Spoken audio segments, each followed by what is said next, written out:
اهدنا الصراط المستقيم صراط الذين أنعمت عليهم غير المغضوب عليهم ولا الضالين.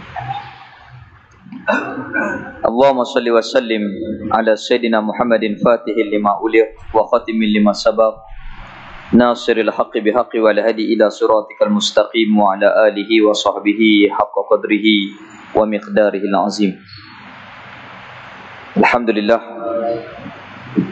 kita syukur di atas nikmat kehidupan iman Islam yang Allah Ta'ala kurniakan kepada kita, yang dimuliakan Tuan Imam Ahli Jawatankuasa Masjid Zahir, Ahli Jawatankuasa Khoriah, pimpinan masyarakat, ibu ayah muslimin dan muslimat. Jadi Alhamdulillah, pada malam ni adalah kali yang pertama menggantikan kuliah duha pada tiap-tiap bulan.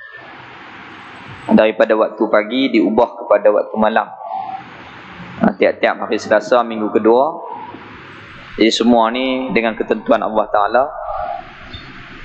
Jadi tajuk yang kita nak bincang ni iaitulah satu risalah yang bernama Kifayatul Mubtadi, yang dikarang oleh almarhum Tuan Guru Haji Abu Bakar bin Ibrahim rahimahullahu ta'ala,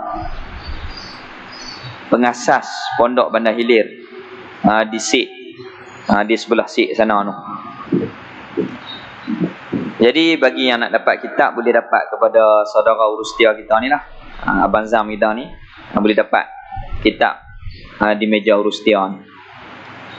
Jadi mukadimah pendahuluan kitab tu kita dah bincang dah dulu ni, pada muka surat yang pertama sampai muka surat yang ketiga. Pengarang kitab terang sejarah kitab ni, macam mana sejarah awal dia. Jadi dia duk mengajak, almarhum Tuan Guru Haji Abu Bakar ni duk mengajak di sebelah Sik, sebelah Bali. Dia dapati ramai masyarakat yang hanya tahu membilang rukun iman, tetapi tidak tahu cara untuk beriman. Rukun iman semua boleh kira 6. Beriman kepada Allah, Rasul, malaikat, kitab, kiamat, qada dan qadar. Apabila ditanya bagaimana cara beriman dengan Allah Ta'ala, bagaimana cara beriman dengan Rasul, bagaimana cara beriman dengan malaikat dan seterusnya, maka beliau almarhum Tuan Guru Haji Abu Bakar Pondok Bandar Hilir Sik dapati ramai masyarakat yang tak tahu cara untuk beramal dengan rukun iman yang 6 tu. Lalu dengan takdir Allah Ta'ala memberi kepada dia taufik untuk susun risalah ni.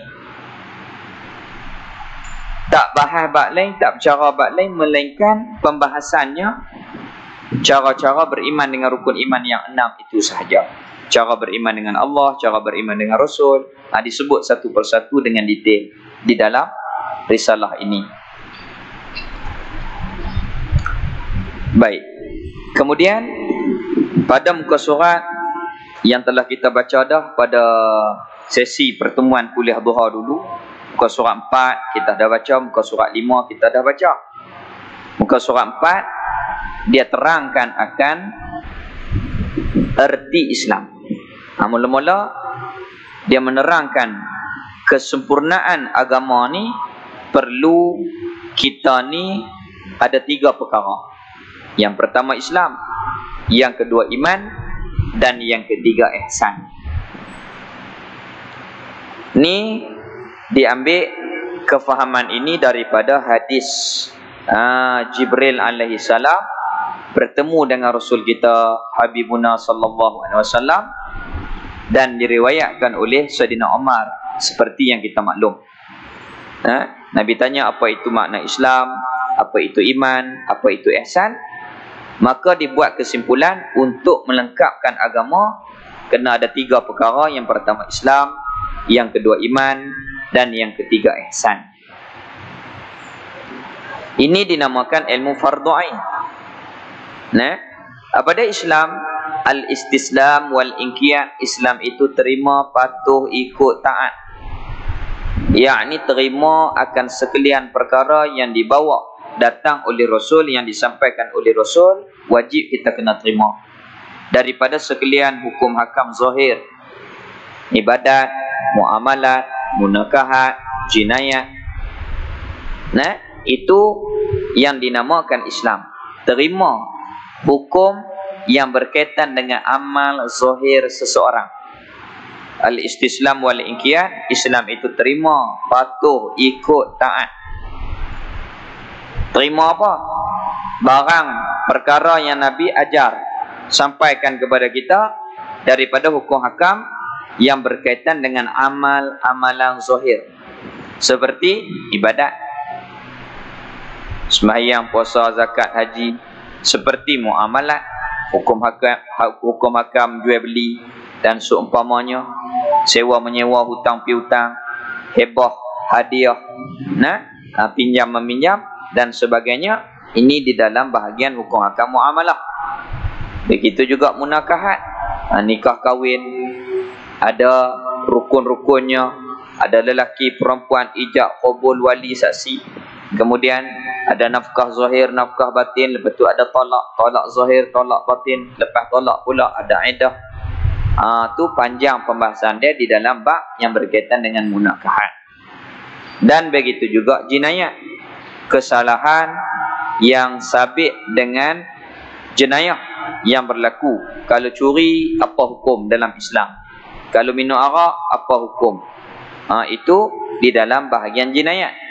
Jadi kita terima semua tu, kita beriman semua tu adalah benar perkara itu, dan wajib kita kena terima perkara-perkara yang dibawa oleh Rasul itu. Habis itu kita dah bincang dah. Kemudian seperti yang kita maklum, rukun Islam itu 5. Yang pertama mengucap 2 kalimah syahadah, sembahyang 5 waktu sehari semalam, puasa di bulan Ramadan setiap tahun, dan kita ni membayar zakat.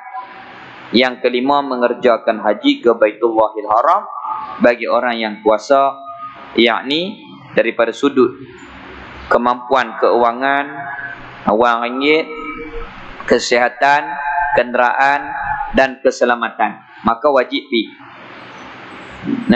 Habis itu. Baik. Daripada itulah pada muka surat 5 ni kita berhenti di sinilah. Erti iman itu.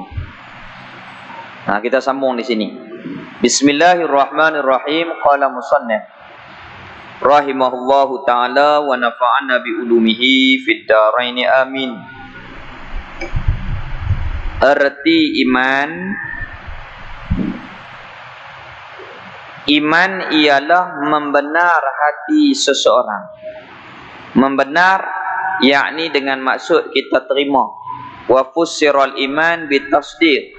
Dihuraikan akan makna iman itu dengan tasdiq, terima, membenarkan dalam hati kita. Apa dia? Akan sekalian, yakni semua perkara, akan sekalian barang, yakni sekalian perkara yang membawa datang semua perkara tu oleh baginda Rasul kita sallallahu alaihi wasallam. Apa yang Nabi bawa, kita terima kesemuanya. Itu maknanya iman. Terima dalam hati dengan teguh. Jadi syarat nak dinamakan iman kena makrifah. Nak dinamakan makrifah, dia ada 3 syarat. Mana dia? Al-jazmu, kena yakin. Yang kedua, mutabiqu lil haqqi. Apa yang kita yakin kena betul dengan perkara yang sebenar. An dalilin, dan perlu kita ni mengetahui dalil. Jadi semua yang Nabi bawa wajib kita kena terima. Terima tu dengan jazam, dengan yakin putih, tak ragu-ragu dah. Seperti adanya Allah Ta'ala, mesti. Jangan ragu-ragu. Itu maknanya iman. Ini semua dah kita maklum dah. Maknanya kalau ragu-ragu, na'udzubillah, tak dikira sebagai iman. Bahaya. Iman tu dia kena jazam. Jadi iman tu membenar hati, yakni menerima hati seseorang kita akan sekalian barang, yakni semua perkara yang membawa datang oleh Rasul yang mulia sallallahu alaihi wasallam. Apa yang Nabi bawa, apa yang Nabi khabarkan, apa yang Nabi ajak, apa yang Nabi sampaikan, wajib kita terima dalam hati kita, benda itu benar. Daripada sekalian hak Nabi bawa tu, daripada sekalian hukum-hukum di dalam amalan zahir, wajib, sunat, harus, haram, makruh, tu hukum-hukum yang Allah Ta'ala bagi kepada kita melalui Rasul kita menyampaikan. Wajib kita kena terima sekalian hukum itu. Wajib, sunat, harus, haram dan makruh.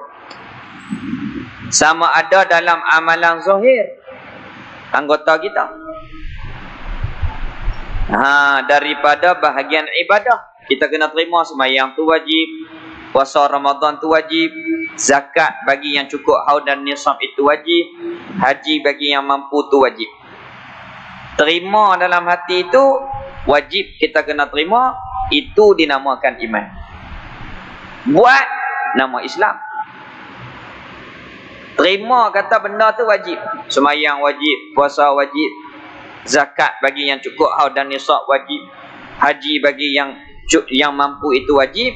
Terima dalam hati itu bahagian iman. Buat dengan anggota, itu bahagian Islam. Kedua-dua ni kena sontak. Begitu juga muamalah, kita kena terima dalam hati kita. Muamalah cara Islam wajib. Jual beli dalam Islam ada undang-undang dia, ada ijab, ada qabul. Begitu juga munakahat, nikah kahwin, ada undang-undang dalam Islam, wajib kita kena terima dalam hati kita. Dan jinayat kena terima dalam hati kita. Buat tak buat tu nombor dua. Tapi yang pertama tu kita kena terima dalam hati kita, apa yang disampaikan oleh Rasul sebenarnya daripada Allah, maka wajib kita kena terima. Itu bahagian hati yang dinamakan iman. Iman ni a'malul qulub, amalan hati kita. Dia kena jalan dua sekali. Tapi kalaulah kita ni beramal dengan Islam, hati tak percaya, na'udzubillah, bahaya. Dia kaedah dia lagu ni. Tiap-tiap orang beriman, dia beramal dengan Islam, tentu ada Islam apabila dia beriman. Tiap-tiap beriman, tentu Islam. Tapi tiap-tiap orang Islam belum pasti lagi ada iman. Kerana kalau dia tak percaya, bahaya. Jadi kita kena ada dua sekali. Islam, iman. Iman bahagian dalam, Islam yang zahir. Tu awal-awal dia sebut dah. Semua benda ni dia ada 5 kategori. Yang pertama, kalau tak ada Islam daripada awal, mak dia bukan Islam, ayah dia bukan Islam, maka dinamakan dia kafir. Na'udzubillah. Golongan yang kedua, ada Islam dah, keluar daripada Islam, na'udzubillah, namanya murtad. Na'udzubillah, bahaya. Yang ketiga, ada Islam, sembahyang, puasa, zakat, haji, muamalah, munakahat cara Islam, tetapi dalam hati tak percaya, munafik, na'udzubillah. Na'udzubillah. Tiga-tiga ni berat. Yang keempat, ada Islam, ada iman, tetapi tidak ada ihsan, namanya fasik. Islam ada, iman ada, tetapi ihsan hati tak jaga. Namanya apa? Fasikun, fasik. Na'udzubillah. 4 kumpulan tadi. Jadi Mau tak mau, kita kena ada 3 benda ni. Yang pertama, Islam. A'malu jawarih, amalan luaran anggota kita, semayang, puasa, zakat, haji, kita patuh undang-undang agama. Muamalat, kita patuh agama. Munakahat, kita patuh undang-undang agama. Kemudian kena ada iman, dalam hati percaya apa yang Nabi bawa semuanya benar. Apa yang Nabi sampaikan betul belakang. Wajib kita terima dalam hati kita. Itu namanya a'malul qulub, amalan hati kita. Wajib kita kena terima, kena yakin. Ini bahagian iman.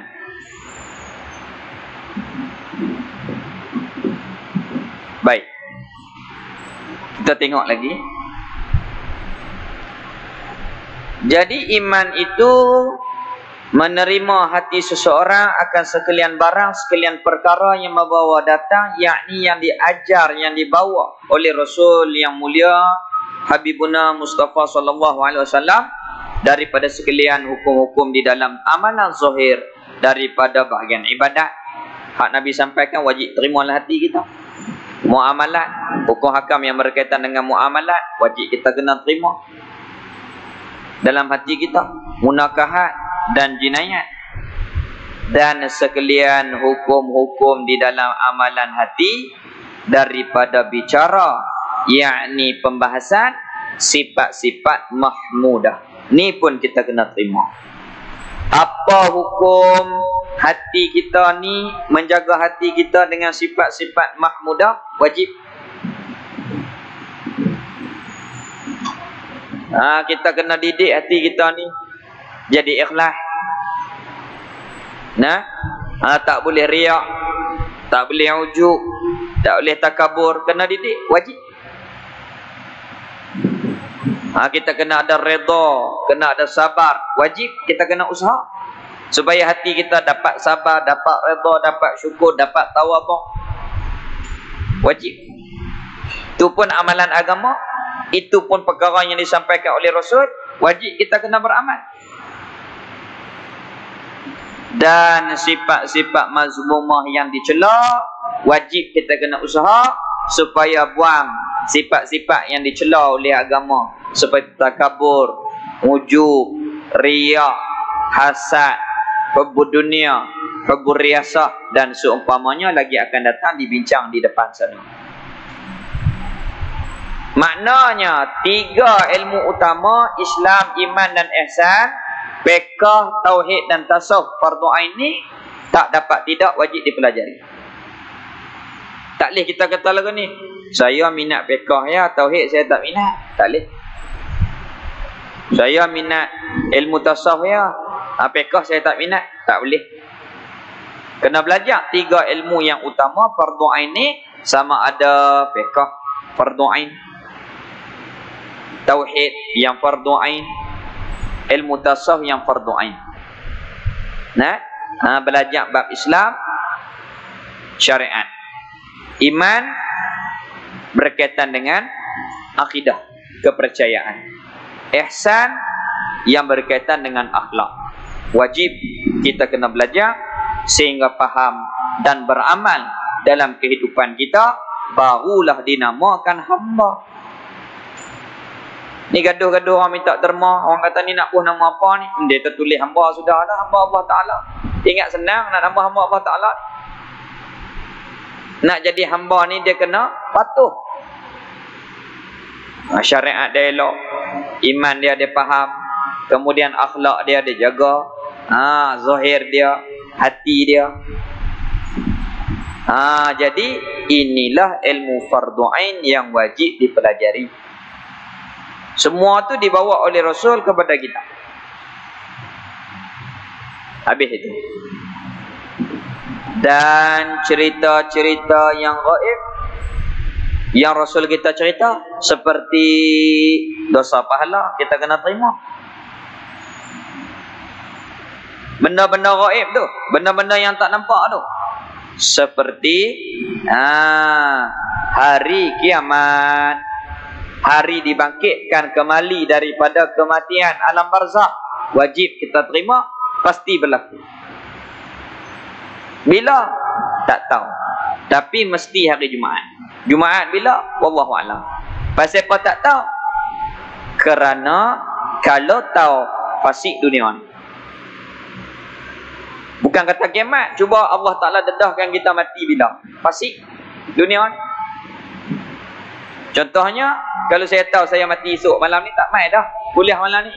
Duduk rumah Taubat banyak-banyak. Fasik. Tapi oleh kerana tak tahu itulah, kita ni buat seperti kehidupan seperti biasa. Nah, tu hikmah Allah Ta'ala sembunyikan. Nah, jadi wajib kita kena beriman apa yang dicerita oleh Rasul termasuk perkara gaib seperti hari kiamat.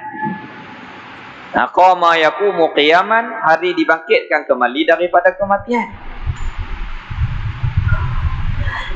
Dan lagi syurga pasti ada, neraka pasti ada, dan lain-lainnya pasti. Apa yang dikhabarkan oleh Rasul itu benar. Kerana Rasul wajib bersifat dengan siddiq, benar.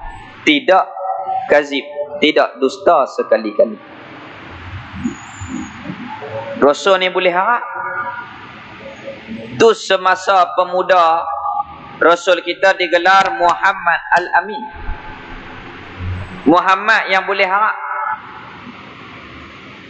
Nah, sehingga kan musyrikin Mekah kenal Nabi ini lebih daripada kenal anak mereka. Apatnya mereka dengan Rasul ni, sayang mereka.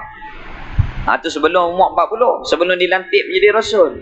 Apabila umur 40 dilantik menjadi Rasul, maka mereka tentang, bukan mereka tak percaya, tetapi mereka itu takabur.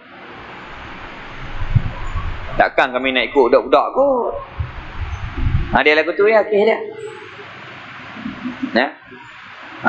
Jadi Nabi kita ni tak dusta. Bukan Nabi kita, Rasul-Rasul yang lain pun sama. Alaihimussalatu wassalam. Benar mereka itu. Benar perkataannya, perbuatannya, niatnya, diam mereka itu semuanya benar. Termasuk gurau senda mereka tu pun betul. Betul, walaupun gurau senda. Kita ni pantang melawak je, kita ni banyak kecoh, banyak bohong. Tu orang duk cerita dulu, almarhum Tok Isa Lesik, dia suka cerita. Ada satu orang ni suka bohong. Di Kelantan tu namanya Pak Meh. Pak Abdul Rahman lah. Orang panggil Pak Meh. Pada satu hari tu dia kata, hamba ni duk bohong orang ni lama dah. Hari ni hamba rasa nak taubat, dia kata. Tapi sebelum hamba nak taubat, hamba nak yaksa, dia kata.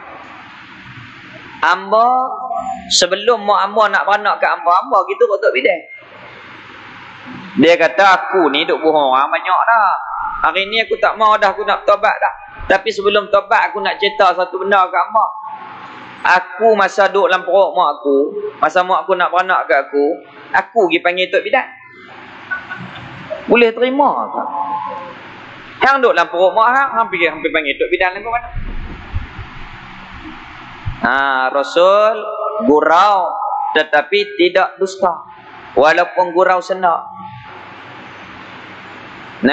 Walaupun melawak. Rasulullah pergi ke pasar, peluk seorang pakcik daripada belakang. Pakcik itu Rasulullah nak melawak. Nabi kata, siapa dia nak beli? Saya nak jual orang ni. Siapa dia nak beli? Saya nak jual. Pakcik tu kata, siapa dia nak mau kat saya? Hitam, muka huduk. Rasulullah kata, tak, harga pakcik ni mahal. Pasal apa kata mahal? Bukan bohong. Mahal, nisbah iman dia, nak beli tak boleh bayar dengan RM2. Mahalnya iman. Itu dia.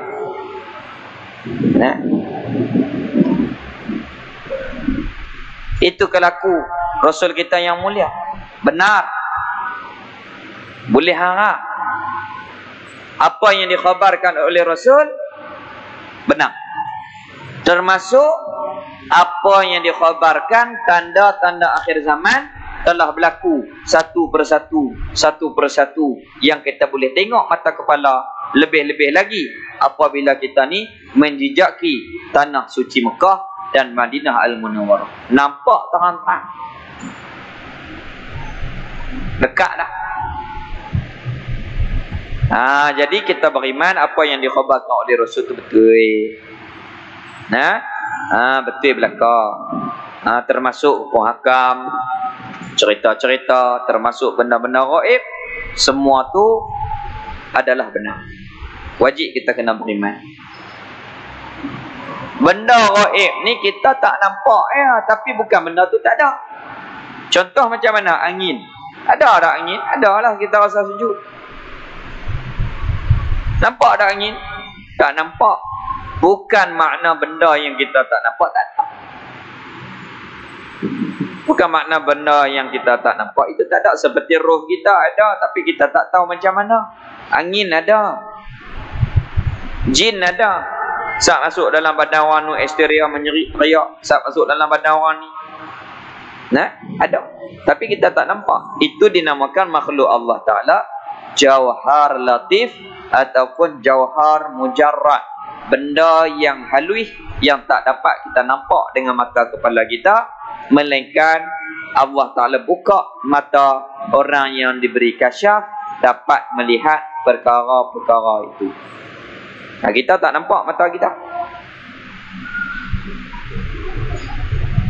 Tapi ada petua kalau nak tengok jin. Buat ke mana? Orang mandi mayat. Hak kain perca tu, hak tu gulung, hak tu gosok gigi, tonyoh mata, tonyoh kuku tu, ambil jemuk, bakar. Lepas tu adalah baca-bacaan dia. Lepas tu ambil ayam abu tu, tenyih di mata. Kalau Allah Ta'ala makbul, insya-Allah boleh nampak jin. Mau ke? Tak mau. Pasal apa? Pening orang pun tak habis dah kita ni.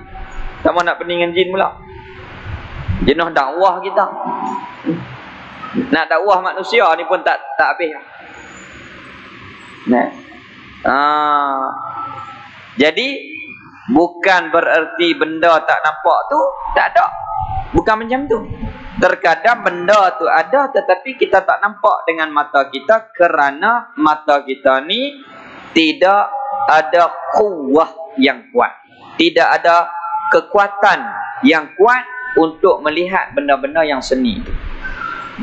Dia contoh macam ni lah.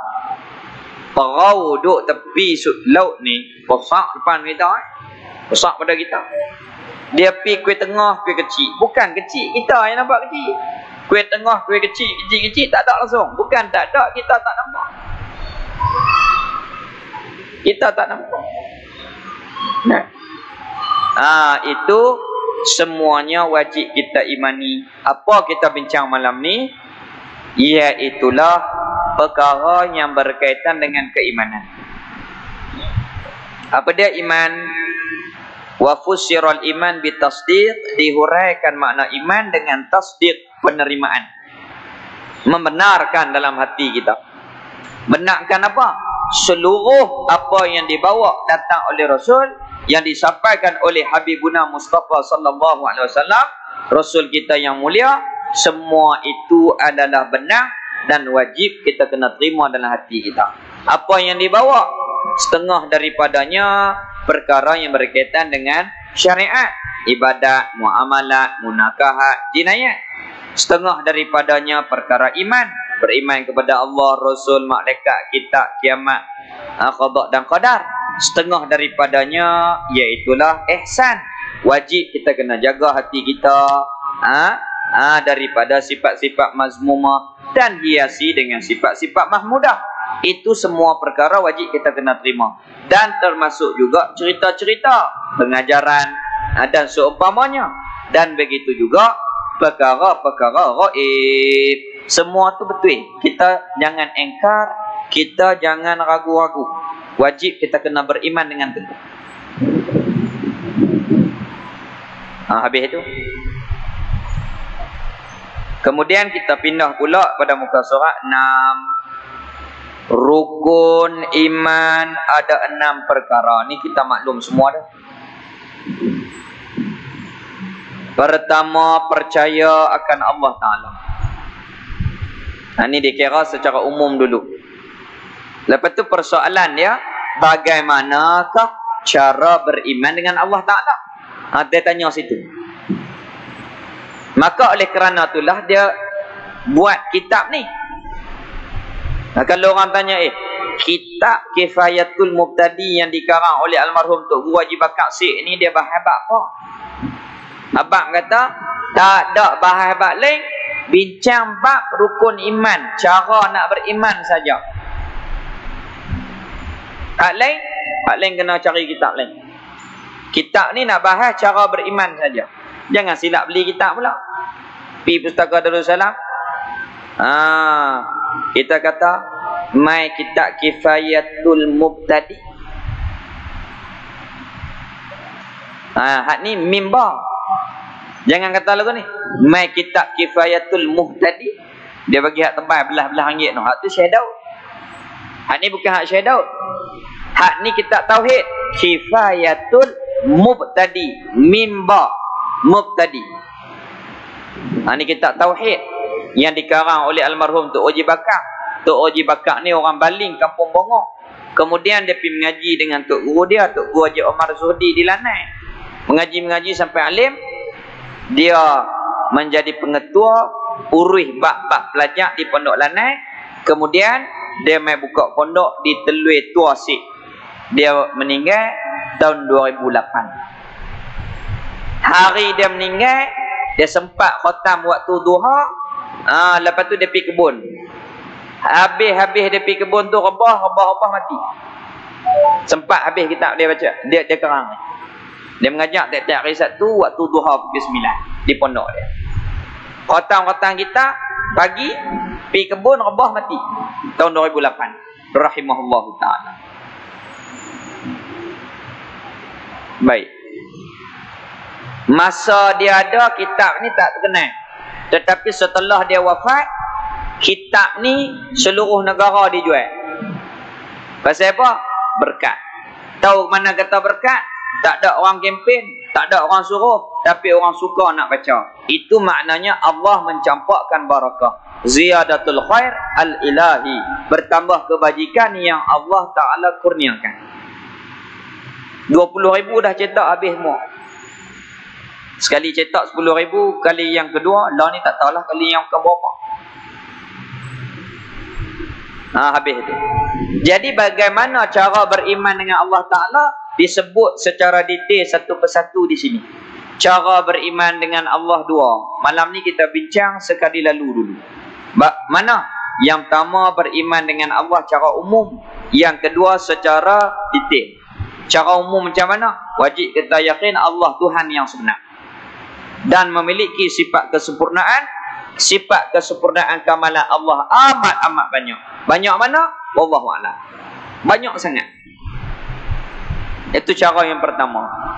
Cara yang kedua, wajib dipelajari sifat-sifat Allah yang tersebut dalam Quran, yang ditulis oleh ulama, iaitulah 20 sifat di atas pendapat Imam Abu Hasan, ataupun memada kita belajar hanyalah 13 sifat, sudah cukup untuk melepaskan fardu ain kepada kita. Belajar macam mana? Bahas tiap-tiap satu sifat sampai faham dan dalil-dalil dia. Wujud apa dia? Ada. Ada Allah dengan ada kita sama ke tak? Tak. Tak pasal apa? Bincang. Kerana ada kita baharu, ada Allah tidak dijadikan oleh sesiapa. Mana bukti kata Allah ada? Dalil. Mana dia? Di antaranya ayat Quran. Allahul ladzi khalaqas samawati wal ard. Bermula Allah yang menjadikan langit dan bumi. Kemudian dalil akal. Mana bukti kata Allah ada? Iaitulah adanya alam ini. Kita ni, alam ini, diri kita ni ada. Ini dalil kepada kewujudan Allah Ta'ala. Mana dalil Allah ada? Tadi siang lah malam. Siapa ubah? Allah Ta'ala ubah. Kita ni dulu tak ada, lah ada. Siapa dia buat? Allah buat. Mana dalil kata kita ada? Banyak. Semua ni dalil kepada kewujudan Allah Ta'ala. Fa'tabiru ya ulil albab. Fikir olehmu, hai orang yang ada akal. Allah Ta'ala ni ada. Allah Ta'ala sebut dalam ayat Quran, afillahi syakun, adakah layak kamu nak syak kepada kewujudanku? Layakkah kalau nak syak? Tak boleh. Mana? Fikir diri kita ni. Ulama kata man arafa nafsahu faqad arafa rabbahu. Siapa kenal diri dia, tentu dia kenal Tuhan dia. Kita ni lemah. Bukan semua hak kita nak ni boleh. Tak boleh. Bukan semua yang kita nak ni boleh. Tak boleh. Itu dalil kata Allah yang menjadikan. Kita ni lemah tak boleh buat. Contoh yang mudah mana?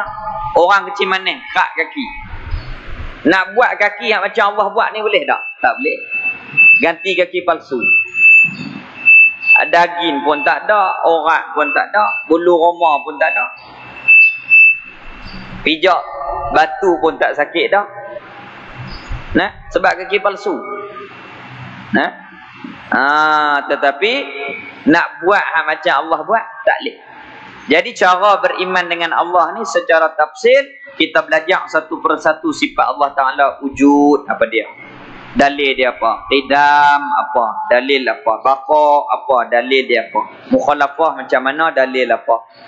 Qiyamuhu bi nafsi apa dia? Dalil dia apa dia? Wahdaniyah tu macam mana? Dalil dia apa dia? Qudrah, iradah, ilmu, hayat, sama, basar, kalam. Mana dalil-dalil dia? Wajib dipelajari di atas jalan fardu ain. Nak buat apa pun kena reti cara. Nak berjalan kena reti cara langkah. Nak pakai kasut kena reti cara pakai kasut. Nah, saat lagi hak belakang pakai ke depan, depan pakai ke belakang, jalan apa? Nak turun tangga kena ada step langkah dia. Nak bawa kereta ada cara dia. Nak makan kena suap ada cara dia. Nak kunyah ada cara dia. Lebih-lebih lagi kita ni nak kenal Allah Taala kena tahu cara. Kalau tak jadi. Kalau tak boleh. Kena tahu cara apa pun baru jadi. Lebih-lebih lagi mengenali Allah Ta'ala wajib kita pelajari. Hukum belajar ilmu akidah kenal Allah Ta'ala ni wajib. Kalau semayang wajib, mengajak belajar ilmu untuk kenal Allah pun wajib. Mana nas? Quran. Qala Allah Ta'ala fa'lam annahu la ilaha illallah. Ketahui olehmu. Nak tahu kena belajar, wajib tahu, wajib belajar sampai tahu. Tahu dengan makna yakin. Belajar sampai yakin. Annahu, sesungguhnya la ilaha illallah, tidak ada Tuhan melainkan Allah yang maha termulia sebagai Tuhan kita yang sebenar. Kalau semayang tu wajib, tinggal berdosa. Aqimus salah, tunai oleh muakan semayang. Kalau kita tinggal berdosa, namanya fasik.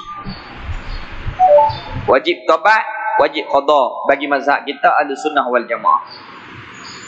Kalau kenal Allah pun belajar pun wajib. Kalau tak belajar berdosa. Maka kalau berdosa tak kenal Allah Ta'ala ni, macam mana kita nak buat? Tak lepas kalau kita ni hanya istighfar, astagfirullahalazim, astagfirullahalazim. Dah bertaubat ni menyesal. Dan kita ni cari guru, belajar supaya lepas tanggungjawab fardu ain kita sebelum kita mati. Itu cara kita bertaubat. Daripada tak belajar, kena belajar. Habis itu. Habis itu. Jadi kita belajar yang fardu ain dulu. Yang duk jadi payah sebab dia campur antara hak fardu ain dengan fardu kifayah. Apa bab pun, dalam bab akidah kah atau syariat kah ataupun dalam ilmu ihsan kah, kalau campur hak tu kita pun jadi pening banyak sangat. Belajar hak fardu ain dulu. Hak tentang ketuhanan ni, hak kita nak pegang, hak wajib kita kena belajar ni macam mana betul-betul. Kita ambil parti dia dulu.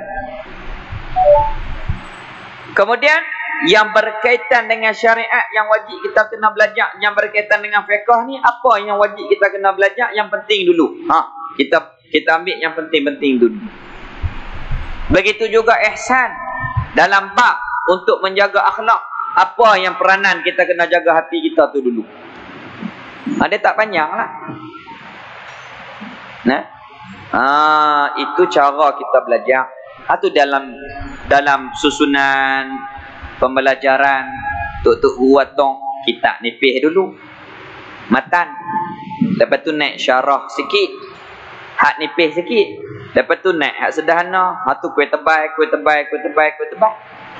susunannya. Kalau ilmu tauhid matan barahin, kalau kita Arab matan jahrah tauhid, lepas tu naiklah kuih tinggi sikit, kifayatul awam, syargawi hudi kita syargawi hudi, naik lagi. Dari itu juga fiqh. Mata kita belajar dulu seumpama matan zubat, kemudian kita belajar kitab nipih Fathul Qarib, naik pula sikit, naik lagi, naik atas pertengahan sikit, naik lagi, dia lagu tu susunan dia. Baru kita ni faham dan baru kita ni mudah untuk menguasai ilmu fardu ain. Habis. Kedua, percaya baik beriman dengan Allah ni kita kena belajar 3 benda. Yang pertama, perkara wajib, perkara yang mesti bagi Allah. Apa dia? Belajar satu-satu dalil dia apa. Yang kedua, perkara mustahil yang tidak ada pada Allah pun kena belajar. Apa yang tak ada pada Allah, kekurangan tu apa dia? Tak ada pada Allah Ta'ala, mustahil. Kita belajar juga untuk ambil tahu. Dan yang ketiga, perkara yang harus. Perbuatan Allah Ta'ala itu harus. Dalil-dalil dia seperti mana yang akan disebut satu persatu di depan nanti. Habis. Kemudian kedua.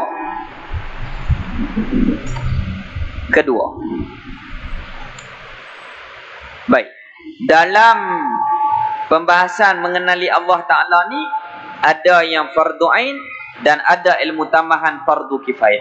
Benda ni disebut jelas dalam kitab Tuan Syekh Ahmad yang karang kitab Faridah itu. Perkara-perkara yang rumit, yang payah, pembahasan yang tinggi-tinggi, maka tidak perlu dibahas bagi orang awam. Kita ambil hak fardu ain dulu. Kemudian kita mengaji kuih naik. Lepas tu kita kuih bahas lah yang panjang-panjang. Habis itu. Kedua, percaya akan sekalian malaikat. Kita beriman dengan malaikat ni pun ada 2 cara dia. Beriman cara umum. Allah Ta'ala ada baginya, Allah Ta'ala itu malaikat. Malaikat jadikan daripada nur, tak lelaki, tidak perempuan, tidak ada hawa nafsu. Mereka itu maksum. Dan malaikat ni amat ramai. Itu cara yang pertama. Cara yang kedua, 10 ketua malaikat wajib kita kena beriman dengan teguh. Tak boleh kita ragu-ragu dan tak boleh kita ingkar. Mana? Jibril turunkan wahyu, Mikail turunkan hujan rezeki, Israfil tiup sangkakala, Israel cabut nyawa, Munkar, Nakir tulis akan amalan kita, Rakib, Atid Munkar, Nakir menyoal di dalam kubur kita, Rakib, Atid mencatat amalan, Malik, Ridwan, Ridwan menjaga syurga, Malik menjaga neraka. Itu wajib kita beriman. Ketiga, percaya akan sekalian Rasul alaihi wassalatu wassalam. 2 cara juga. Ada bagi Allah ramai Rasul. Berapa ramai? Ramai yang tidak kita ketahui akan bilangan yang tertentu. Rasul ini lelaki, merdeka, yang diberikan wahyu. Kemudian mereka itu wajib menyampaikan risalah dakwah kepada umat. Berapa ramai? Wallahu a'lam, tidak diketahui dengan bilangan yang tertentu, hanyalah Allah sahaja yang ketahui. Maka cara yang kedua, wajib kita kena beriman 25 orang Rasul yang nama mereka disebut dalam Quran. Tak ragu-ragu, dengan tidak ada syak, kita yakin dengan teguh. Adam, Idris, Nuh, Hud, Saleh, Ibrahim, Lut, Ismail, Ishaq, Yaqub, Yusuf, Ayub, Syuaib, Musa, Harun, Zulkifli, Daud, Sulaiman, Ilyas, Ilyasa, Yunus, Zakaria, Yahya, Isa. Lepas tu Nabi kita Habibuna sallallahu alaihi wasallam. Maka Rasul ni bersifat dengan 4 sifat utama. Siddiq, benar. Amanah, boleh harap, tak khianat. Tabligh, menyampaikan. Fatanah, cerdik, bijaksana. Dan harus mereka berperangai, bersifat dengan perangai manusia yang mulia, yang tidak mencacat, tidak menjatuhkan imej mereka sebagai Rasul yang tinggi. Martabat mereka itu, mereka jaga imej mereka yang tinggi, kedudukan mereka yang tinggi. Keempat, percaya akan sekalian kitab. Ni pun 2 cara juga. Kitab Allah banyak, kesemua isinya benar, mengandungi suruhan, tegahan, cerita, janji baik, janji buruk dan seumpamanya, cerita pengajaran. Diturunkan kepada Nabi untuk mereka beramal, dan diturunkan kepada Rasul untuk disampaikan kepada umat yang lain. Itu kitab. Maka 4 kitab utama yang wajib kita kena beriman, iaitulah Taurat, Zabur, Injil dan Al-Quran. Kemudian yang kelima, beriman dengan hari kiamat. 2 cara juga. Yang pertama, kita beriman akan dibangkitkan kembali setelah kita ni mati. Itu iman cara umum. Lepas kita mati ni, kita akan bangkit semula. Buat apa? Dihisap. Pasal apa kena hisap? Kerana untuk menyatakan keadilan Allah Ta'ala itu.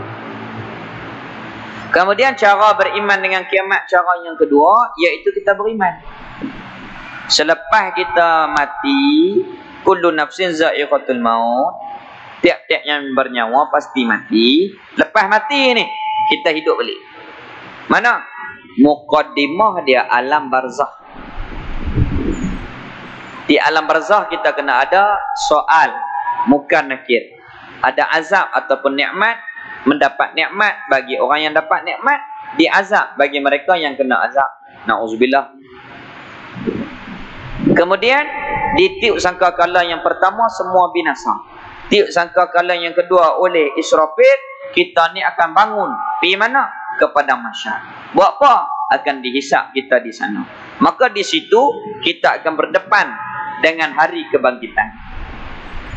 Kita ni, akhirat ni, kita, gambaran kita ni, iaitulah kita ni ke umrah, ke haji. Mula-mula dia cek apa? Tiket kapal terbang. Lepas tu immigration dia cek pasport. Lepas tu masuk lagi dia cek pula barang-barang kita, tiket kita, pasport kita. Lepas tu naik pula, turun kapal terbang di Jeddah, di Madinah, dia cek pula. Ada yang kena balik, ada yang boleh masuk. Itu keadaan kita. Begitulah di akhirat nanti. Maka kita ni pi berpekih-pekih. Ada syarikat ni, ada syarikat ni. Kita dibangunkan di akhirat nanti berbagai-bagai keadaan. Puak masjid dengan ahli masjid. Puak karaoke, mangkit puak ahli karaoke. Na'udzubillah. Itu kedudukan kita.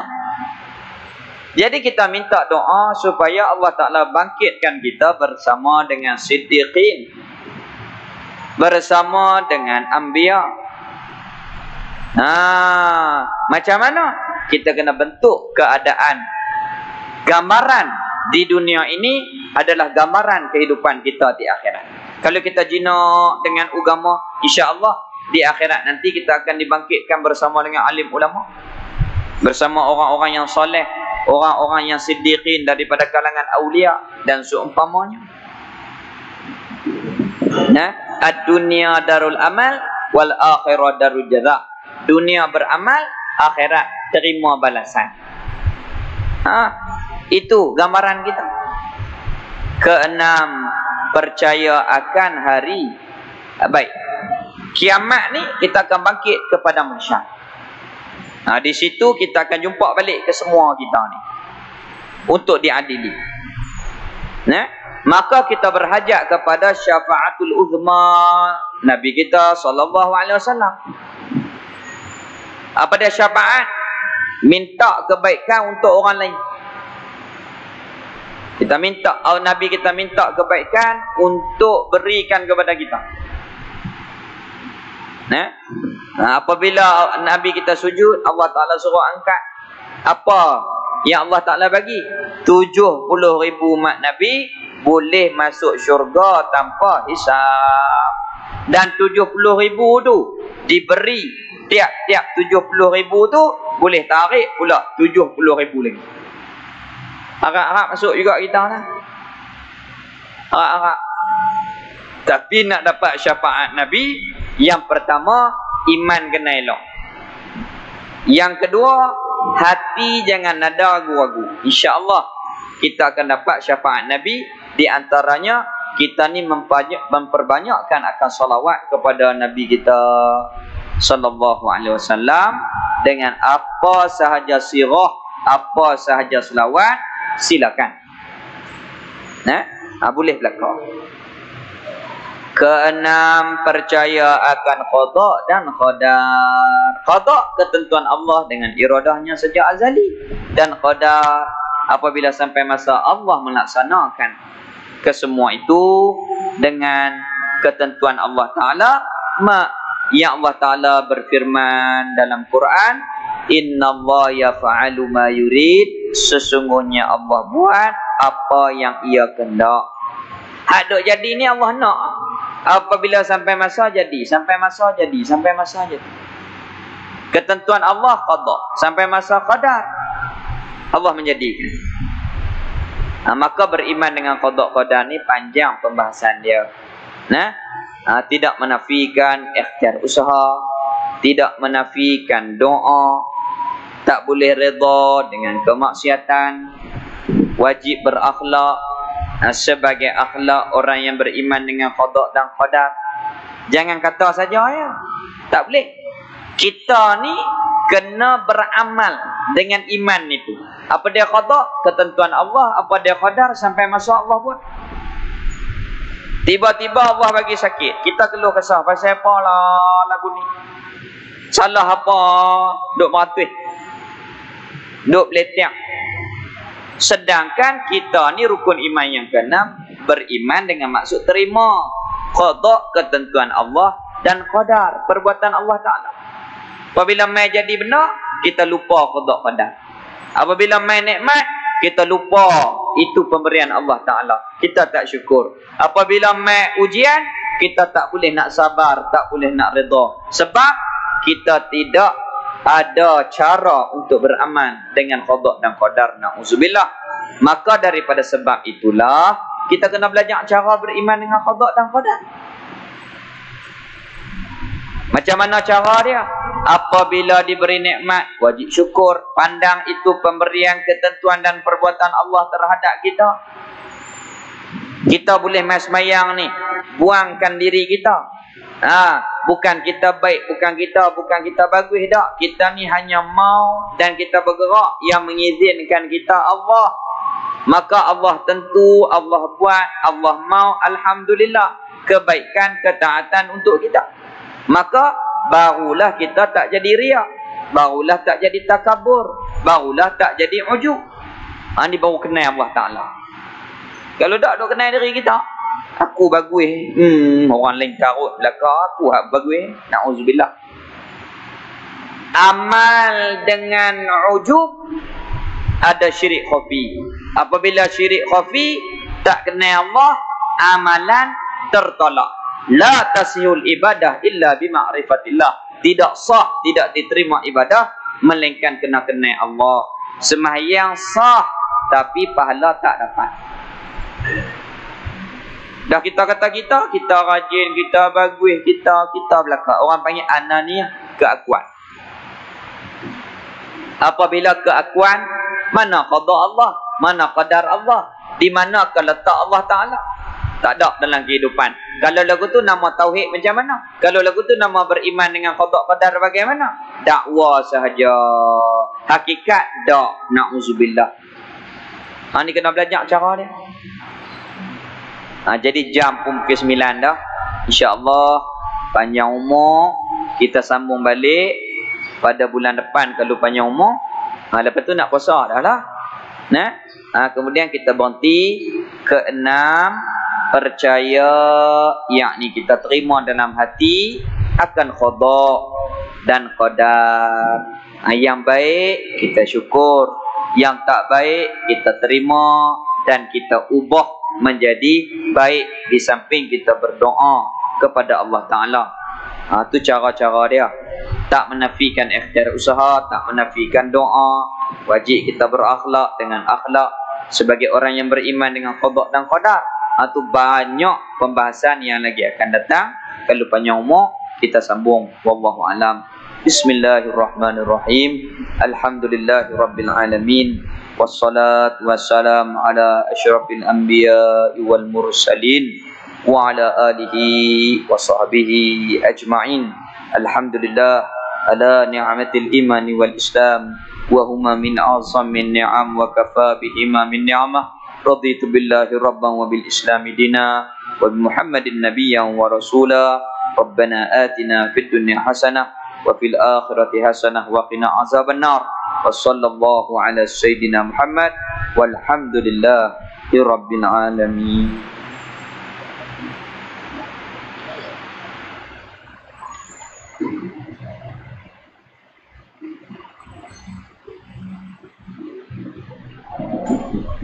Thank you.